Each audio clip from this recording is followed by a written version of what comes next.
പെട്ടെന്ന് ഇത്രയും വലിയൊരു വസ്തു ആയതുകൊണ്ട് തന്നെ റഡാർ. നമസ്കാരം, സ്പോട്ട് ലൈവിലേക്ക് സ്വാഗതം. കർണാടകയിലെ ശിരൂരിൽ മണ്ണിടിഞ്ഞ് കോഴിക്കോട് സ്വദേശി അർജുനെ കാണാതായിട്ട് 7 ദിവസമാകുന്നു. പ്രിയപ്പെട്ട അർജുന് വേണ്ടി കേരളക്കരയാകെ പ്രാർത്ഥനയോടെ കാത്തിരിക്കുകയാണ്. കരയിലും പുഴയിലും തെരച്ചിൽ തുടരുന്നു. റഡാർ ഉപയോഗിച്ചുള്ള പരിശോധനയിൽ 2 ഇടങ്ങളിൽ നിന്ന് സിഗ്നൽ ലഭിച്ചു.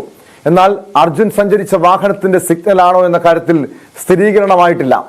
ഗംഗാവലി പുഴയിൽ മൺകൂനിയുള്ള സ്ഥലത്ത് സ്കൂബ ഡൈവേഴ്സിന്റെ തെരച്ചിൽ പുരോഗമിക്കുകയാണ്. അതേസമയം കനത്ത മഴ രക്ഷാപ്രവർത്തനത്തിന് വെല്ലുവിളിയാകുന്നുണ്ട്. നമ്മളെ മാത്രമല്ല ലോൽക്ക് ആവശ്യം. പിടിച്ചു തള്ളിയോ? രഞ്ജിത്തിന് മോന്തൊക്കെ ഒരു അടിയൊക്കെ കിട്ടിക്കണെന്ന് രഞ്ജിത്ത് പറയുന്നുണ്ട്. അടി തുടങ്ങിയിട്ടാണ് എന്റെ അടുത്തേക്ക് വരുന്നത്. രഞ്ജിത്ത് അവിടെ ഇല്ലേ? ഉണ്ട്. അപ്പൊ ഞാൻ ഇപ്പൊ ഓഫീസറോട് പറഞ്ഞത് എന്താ പറഞ്ഞു കഴിഞ്ഞാല്, ഞാൻ പോയിക്കോളാം, ഇതിന് വേണ്ടിട്ട് സമ്മതം വാങ്ങാൻ വേണ്ടി ഞാൻ പോയിക്കോളാം, ഇവരെ എല്ലാരും പുറത്താക്കരുത്. അപ്പൊ 1/2 മണിക്കൂർ ഇവർക്ക് അവിടെ ഇപ്പൊ നിക്കാനുള്ള പെർമിഷൻ അയക്കുന്നു. അതൊക്കെ ഇപ്പൊ ഇങ്ങനെ തടിയല്ലേ, ഇതിപ്പോ സ്ലോ ആയില്ലേ.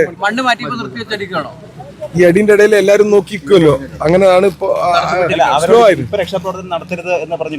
അതെ, അല്ല, രക്ഷാപ്രവർത്തനം നമ്മൾ പാടില്ല എന്നുള്ളതാണ് പ്രശ്നം.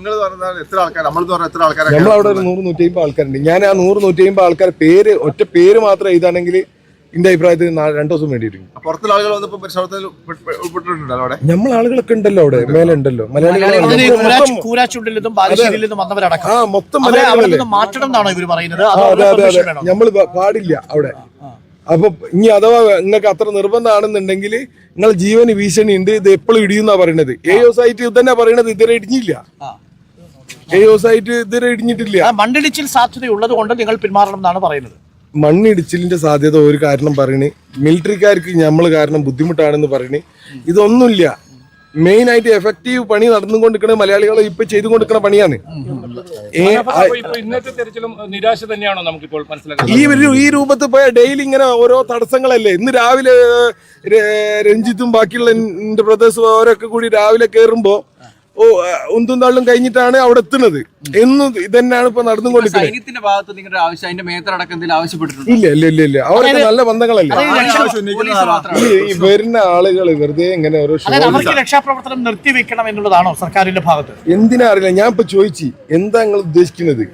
വെറുതെ എന്താ പറഞ്ഞു കഴിഞ്ഞാൽ, നിങ്ങൾ ഇന്നാ അങ്ങനെ ആണെന്നുണ്ടെങ്കിൽ ഈ ഉദ്യോഗസ്ഥൻ ഇപ്പൊ സമയത്ത് ഉണ്ടാവും. ഈ സമയത്താണ് വന്നത്, എന്നാ രാവിലെ വന്നൂടെ? സിഗ്നൽ ലഭിച്ചു എന്ന് പറഞ്ഞു. അപ്പൊ അതിലൊരു പ്രതീക്ഷയില്ല, വാഹനമാണെന്ന് നമുക്ക് പറയാൻ പറ്റില്ല. അപ്പൊ അതൊന്നും ഉറപ്പിക്കാൻ കഴിഞ്ഞില്ല. എവിടാണോ ആ സിഗ്നൽ വരുന്നത് അവിടെ ഒരു പണി എടുക്കണ്ടേ. മണ്ണ് മാറ്റുന്നതിന് നമ്മളാരും തടസ്സമല്ലല്ലോ. ഇല്ല, നമ്മൾ മണ്ണ് മാറ്റി പോകണമെന്നല്ലേ പറയണത്. ഓൾറെഡി വാഹനങ്ങൾ കുറവാണ്. ഈ ലോറി ഒക്കെ കേട് വന്ന് കിടക്കുകയാണ്. ലോറി ആകെ 4 എണ്ണം ഉള്ളു കയ്യില്. ഉള്ള 4 എണ്ണം വെച്ചിട്ട് ഞാൻ പറഞ്ഞു ഈ ലോങ്ങിലേക്ക് വരഞ്ഞി. ലോറി ഉടമ മനാഫിന്റെ പ്രതികരണമാണ് കേട്ടത്. 7 ദിവസമായി മലയാളികൾ ഒന്നടങ്കം അർജുന് വേണ്ടി കാത്തിരിക്കുന്നു. പക്ഷെ നിരാശപ്പെടുത്തുന്ന ഒരു സമീപനമാണ് ഈ അവിടുത്തെ അധികൃതരുടെ ഭാഗത്തുനിന്ന് ഉണ്ടാകുന്നതെന്നാണ് മനാഫ് ആരോപിക്കുന്നത്. ശിരൂരിൽ നിന്ന് KB ബൈജു, വിനേഷ് കുമാർ, MG മിഥുൻ എന്നിവർ ചേരുന്നുണ്ട്. ആദ്യം MG മിഥുനിലേക്കാണ്. മിഥുൻ, പ്രതീക്ഷ നൽകുന്ന കാര്യങ്ങളാണ് ഏറ്റവും ഒടുവിൽ പുറത്തു വന്നത്. അതായത് റഡാർ ഉപയോഗിച്ചുള്ള പരിശോധനയിൽ 2 ഇടങ്ങളിൽ നിന്ന് സിഗ്നൽ ലഭിച്ചു എന്ന് പറയുന്നുണ്ട്. പക്ഷെ ഇത് ഈ അർജുൻ സഞ്ചരിച്ച വാഹനത്തിന്റെ സിഗ്നൽ ആണോ എന്ന കാര്യത്തിൽ ഇതുവരെയും സ്ഥിരീകരണമായിട്ടില്ല. പക്ഷെ എങ്കിൽ പോലും ഒരു പ്രതീക്ഷയുടെ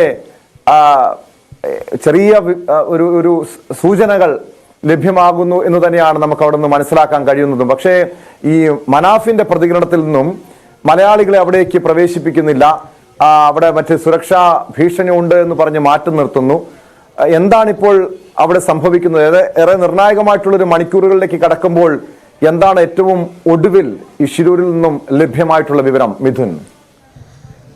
തീർച്ചയായും, അതായത് നിലവിൽ ഊർജിതമായി തന്നെ ഈ രക്ഷാപ്രവർത്തനം പുരോഗമിക്കുകയാണ്. നിലവിൽ 2 സിഗ്നലുകൾ ഈ ഒരു റഡാറുകളിൽ നിന്ന് ലഭ്യമായിട്ടുണ്ട് എന്നാണ് മനസ്സിലാക്കാൻ സാധിക്കുന്നത്. അതനുസരിച്ച് അത് ഈ നാലുവരി പാതയുടെ ആ കരഭാഗത്ത് തന്നെയാണ്, ഈ കഴിഞ്ഞ ദിവസം മണ്ണ് മാറ്റിയിട്ടുള്ള ആ ഭാഗത്ത് തന്നെയാണ് ഈ സിഗ്നലുകൾ കണ്ടെത്തുകയും ചെയ്തിട്ടുള്ളത്. അവിടെ ഇപ്പോൾ നിലവിൽ അവിടുത്തെ മണ്ണുകൾ മാറ്റുന്ന നടപടികളിലേക്കാണ് ഇപ്പോൾ കടന്നിരിക്കുന്നത്. കൂടാതെ തന്നെ അവിടെ നിരവധി പാറകൾ വന്ന് അടിച്ചിട്ടുണ്ട്. ഈ പാറകൾ പൊട്ടിച്ചു മാറ്റിയതിനു ശേഷം മാത്രമാണ് ബാക്കിയുള്ള തരത്തിലേക്ക്, അതായത് ഈ സിഗ്നൽ സംവിധാനം ഏകദേശം 8 മീറ്ററോളം താഴ്ചയോടും കുഴിച്ച് അവിടുത്തെ മണ്ണുകൾ നീക്കം ചെയ്യണമെന്നാണ് അധികൃതർ വ്യക്തമാക്കിയിരിക്കുന്നത്. അത്തരത്തിലേക്ക് എത്തണമെങ്കിൽ ഈ പാറകളൊക്കെ നീക്കം ചെയ്യേണ്ടതായിട്ടുണ്ട്. അതിനുവേണ്ടിയുള്ള ശ്രമകരമായ ദൗത്യമാണ് ഇപ്പോൾ പുരോഗമിച്ചുകൊണ്ടിരിക്കുന്നത്. പക്ഷേ അത് ഈ ലോറിയുടെ തന്നെയാണോ എന്നുള്ള അടക്കമുള്ള കാര്യത്തിൽ ഒരു വ്യക്തതയില്ല. പക്ഷേ പ്രതീക്ഷ കൈവിടാതെ തന്നെ മുന്നോട്ട് പോവുകയാണ്. അത് ഈ ലോറി തന്നെ ആയിരിക്കണം എന്നുള്ള ഒരു പ്രാർത്ഥനയോടുകൂടി തന്നെ അതിലേക്ക് എത്താൻ സാധിക്കുമെന്നുള്ള രീതിയിൽ തന്നെയാണ് കാര്യങ്ങൾ മുന്നോട്ട് പോവുകയും ചെയ്തിരിക്കുന്നത്. ഇപ്പോൾ മനാഫ് ഉൾപ്പെടെയുള്ളവർ പറയുന്ന പോലെ തന്നെ രഞ്ജിത്തിന് മർദ്ദനം ഏറ്റിട്ടുണ്ട് എന്നടക്കമുള്ള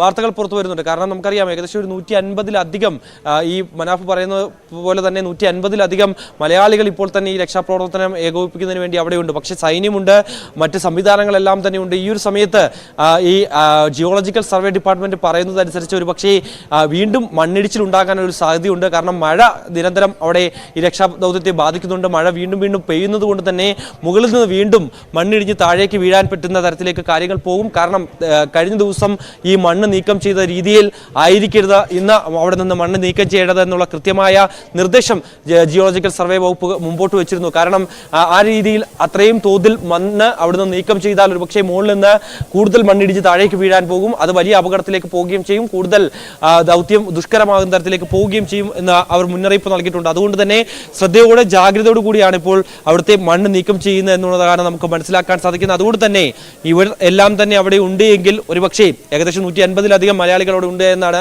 നമ്മൾ മനസ്സിലാക്കുന്നത്.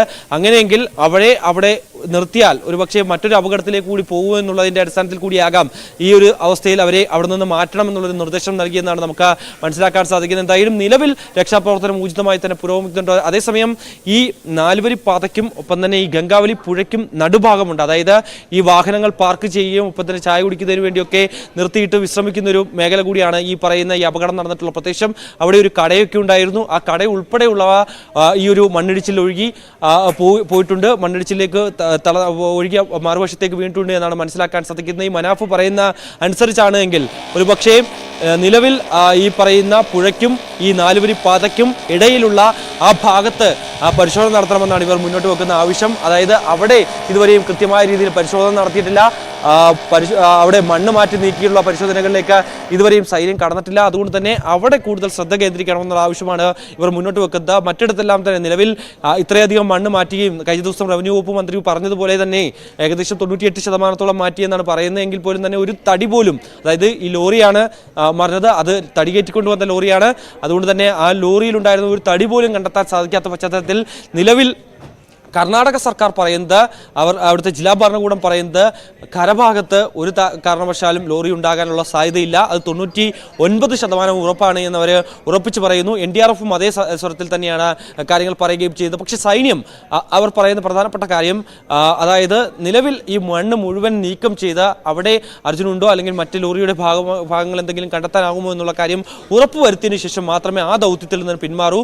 പിന്നീട് മാത്രമേ മറ്റ്, അതായത് ഇപ്പോൾ നാവികസേനയുടെ ഭാഗത്ത് നിന്നും ഒപ്പം തന്നെ സ്കൂബ ഡൈവേഴ്സിന്റെ ഭാഗത്തു നിന്നുമൊക്കെ ഗംഗാവലി പുഴയിലും ഈ മൺകൂനകൾ ഉള്ള ആ പ്രദേശത്തുമൊക്കെ ഇപ്പോൾ പരിശോധന നടത്തുന്നുണ്ട്. മെറ്റൽ ഡിറ്റക്ടർ അടക്കമുള്ള സംവിധാനങ്ങൾ, അത്യാധുനിക സംവിധാനങ്ങൾ ഉപയോഗിച്ചുകൊണ്ട് തന്നെയാണ് ഈ പരിശോധനകൾ പുരോഗമിക്കുകയും ചെയ്യുന്നത്. അതിലൂടെയാണ് ഇപ്പോൾ ഈ 2 സിഗ്നൽ ലഭിച്ചിരിക്കുന്നത്. പക്ഷേ ഈ സിഗ്നൽ സാധാരണഗതിയിൽ നമുക്കറിയാം അത് ലോറിയുടെ ആണോ എന്ന് നമുക്ക് കണ്ടെത്താനാകില്ല. മറ്റേതെങ്കിലും കല്ലോ അല്ലെങ്കിൽ മറ്റു വസ്തുക്കളോ ആണ് എങ്കിൽ അത് തിരിച്ചറിയാൻ സാധിക്കും. കാരണം അതിൻ്റെ ഒരു സിഗ്നൽ ലഭിക്കുമ്പോൾ അതിൻ്റെ ഒരു അലാറം തന്നെ വ്യത്യാസമുണ്ടാകും. അതിൽ നിന്ന് നമുക്ക് മനസ്സിലാക്കാൻ സാധിക്കും അത് മെറ്റൽ ഏതെങ്കിലും തരത്തിലുള്ള സാധനങ്ങളാണോ അതോ കല്ലോ അതോ അടക്കമുള്ള സാധനങ്ങളാണോ എന്ന് നമുക്ക് തിരിച്ചറിയാൻ സാധിക്കും എന്ന് ഉദ്യോഗസ്ഥർ കഴിഞ്ഞ ദിവസം തന്നെ വ്യക്തമാക്കുകയും ചെയ്തിരുന്നു. അത്തരത്തിൽ